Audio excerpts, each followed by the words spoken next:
वह व्यक्ति सुखी होता है जो शरीर के रहते रहते अर्थात सांस के चलते चलते अर्थात मरने से पहले पहले अर्थात अपनी जिंदगी में जीते जी अर्थात शरीर में उठने वाले काम और क्रोध के तूफान को, काम और क्रोध की आंधी को, क्रोध की ज्वाला भट्टी को जो कंट्रोल करने में समर्थ हो जाता है वही सुखी होता है। लोग कहते हैं कलयुग है, मैं कहता हूं सतयुग है। कलयुग नहीं है, हमारे लिए सतयुग है, तुम्हारे लिए सतयुग है। जिनके काली करतूतें हैं उनके लिए सब युग में कलयुग है, और जिनके सात्विक विचार हैं उनके लिए हर युग सतयुग है। बोलिए सद्गुरु भगवान की जय, सत्य सनातन धर्म की जय। इसमें ऐसे कितने लोग हैं जिन्होंने पहली बार गुरु जी का दर्शन किया है? दोनों हाथ उठाकर बताए। अरे राम राम राम, दर्शन पहली बार, इसका मतलब अभी मैं बहुत छिपा हुआ। नीचे करो। ऐसे कितने लोग हैं जिन्होंने दूसरी तीसरी चौथी बार दर्शन किया है? अरे तो बहुत कम लोग हैं। आपको बड़ा बनना है, महान बनना है, सुखी होना है, गुणवान बनो। आपके गुण ही आपको बड़ा बनाते हैं। राम को क्यों भगवान माना गया? क्यों राम की पूजा हुई? क्यों कृष्ण की पूजा हुई?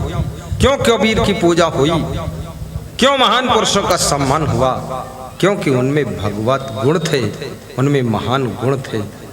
इसलिए जिनमें संत का गुण है उन्हें संत कहा जाता है, जिनमें भक्ति का गुण उन्हें भक्त कहा जाता है, जिसमें चोरी का गुण है उसे चोर कहा जाता है।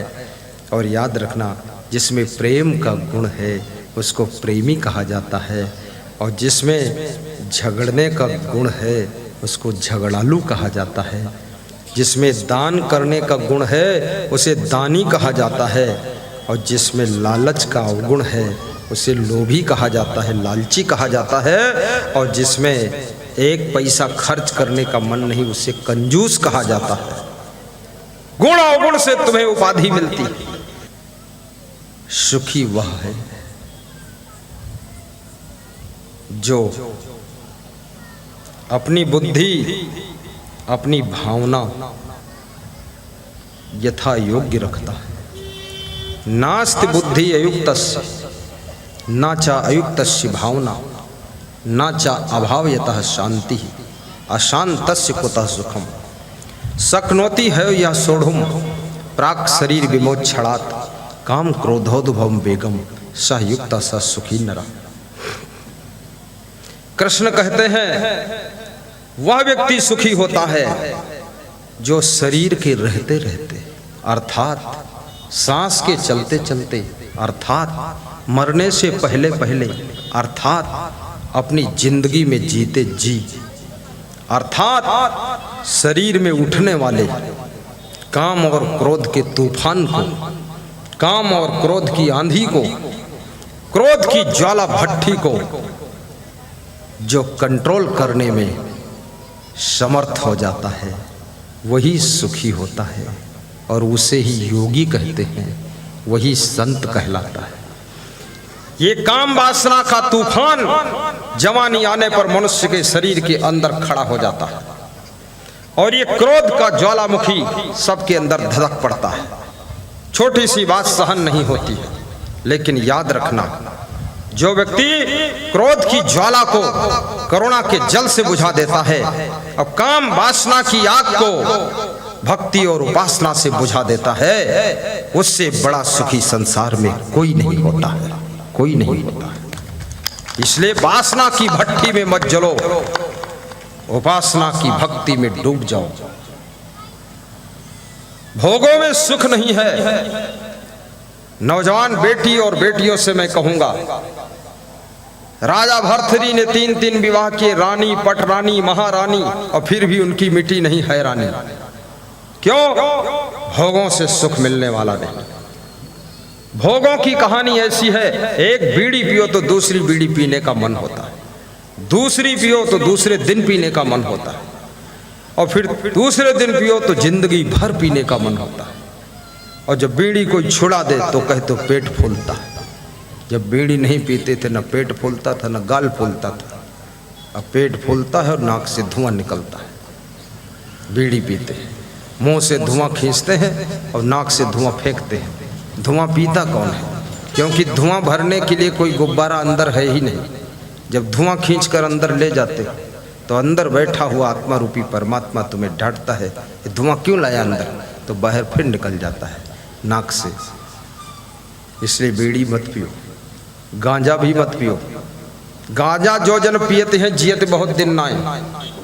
श्वास नली फेफड़ा में धुआं जाई जम जाए, धुआं जाए जम जाए, खून हो जाए बिकारी, उपजय नाना व्याधि रात दिन कबहत जारी।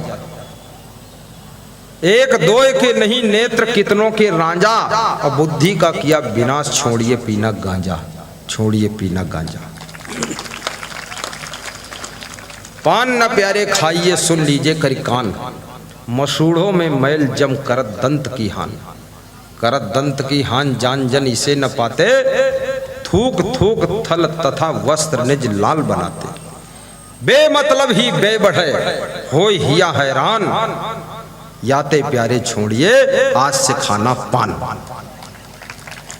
बोलिए सदगुरु भगवान की जय। तंबाकू जो खात हैं तिनके गिरते दांत, और पाचन क्रिया बिगड़ती सड़ जाती है आंत। सड़ जाती है आंत की थू थू थूकत बंदा, और घर आंगन दीवाल जहां बैठे तहां गंदा।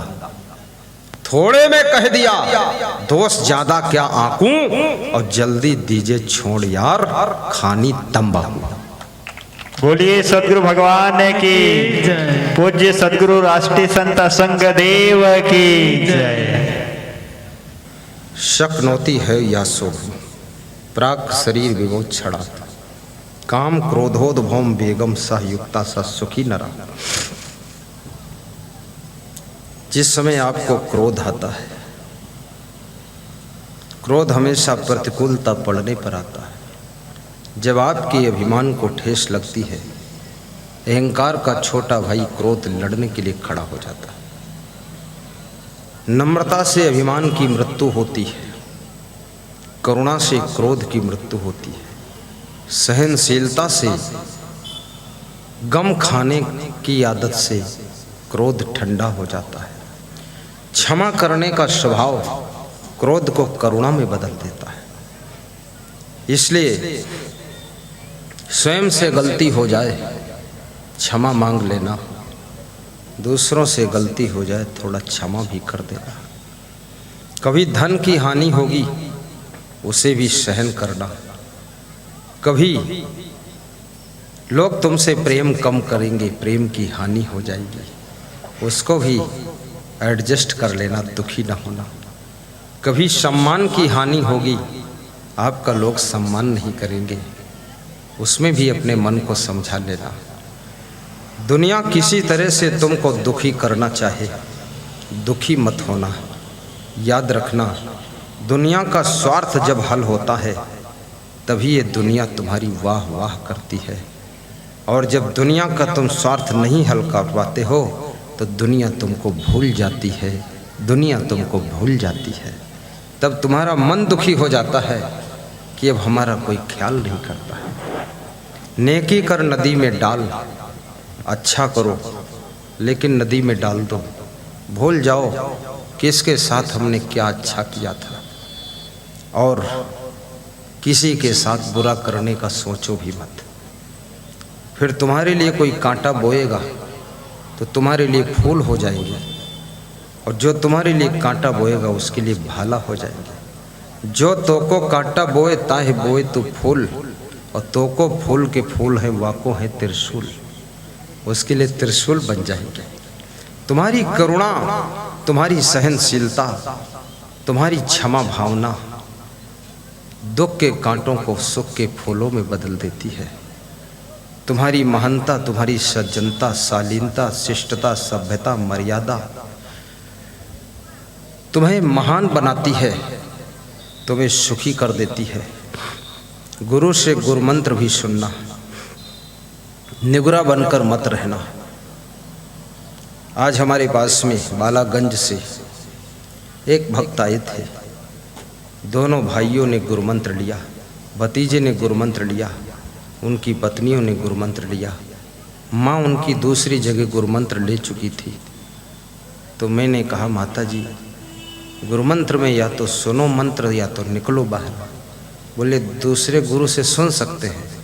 हमने कहा बिल्कुल सुन लीजिए, अगर बर्फ़ी खा चुकी हो तो रसगुल्ला ऊपर से खा सकती हो।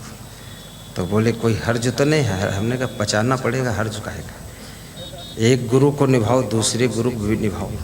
राम के पास गुरु वशिष्ठ थे, फिर सदगुरु विश्वामित्र थे,